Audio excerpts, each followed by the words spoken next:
Doğu Türkistan'da halkı terörle suçlayarak gözetimi altında tutan Çin işgal yönetimi insanların izinsiz bir adım dahi atmasını istemiyor. En son hastalananların muayene için mahalle muhtarlığından aldığı izin belgesi sosyal medyaya yansıdı. Belgede Doğu Türkistan'ın Aksu şehri Kumbaşköy'ü ara mahallede ikamet eden KH isimli şahsın diş ağrısı nedeniyle hastaneye gitmesi için muhtarlıktan izin kağıdı verildiği yazıyor. Gözlemciler bu olay Çin Komünist yönetiminin bölgede insan haklarını ne derece ihlal ettiğini gösteriyor dedi.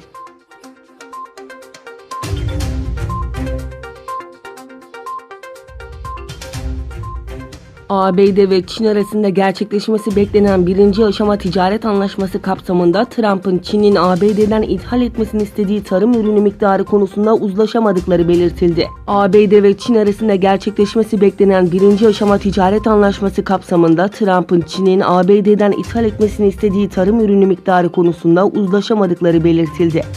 The Wall Street Journal'da Perşembe günü yer alan habere göre ABD ve Çin tarımsal ürün alımının miktarı konusundaki anlaşmazlığı aşamadı. Ayrıca ABD Başkanı Donald Trump, Çin'in geçen yıl alım gerçekleştirdiği 8.6 milyar dolarlık seviyenin önemli ölçüde üzerine çıkarak ABD'den 40-50 milyar dolar tarım ürünü almasını istiyor. Kaynakların aktarımına göre Trump yönetimi ayrıca Çin'in alımları kamuya duyurmasını ve alımların pazar koşullarına veya Çin'in ticari yükümlülüklerine bağlı olmamasını talep ediyor.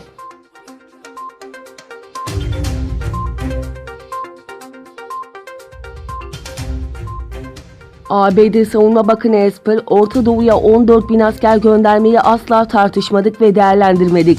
Savunma Bakanlığı her zaman hasımlarımızın gelecekteki faaliyetlerine yanıt vermeye hazırdır. Ancak bu haber yanlıştır dedi.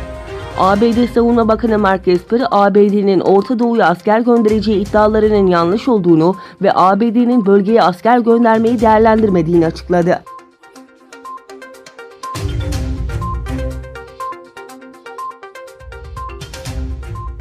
Almanya, Fransa ve İngiltere, İran'ın nükleer silah başlığı taşıma kapasitesine sahip balistik füze geliştirmekle suçladı. İran Dışişleri Bakanı Cevat Zarif açıklamayı ümitsiz bir yalan olarak tanımladı. Almanya, Fransa ve İngiltere'nin Birleşmiş Milletler Daimi Temsilcileri İran'ın füze denemeleriyle ilgili BM Genel Sekreterine bir mektup gönderdi. Mektupta İran'ın eylemlerinin 2015 tarihli nükleer anlaşmanın dayanağı olan BM kararıyla uyumlu olmadığı ifade edildi. 3 Avrupa ülkesinden gönderilen resmi mektupta ayrıca yıl içerisinde 3 füze denemesi yapıldığına dikkat çekildi.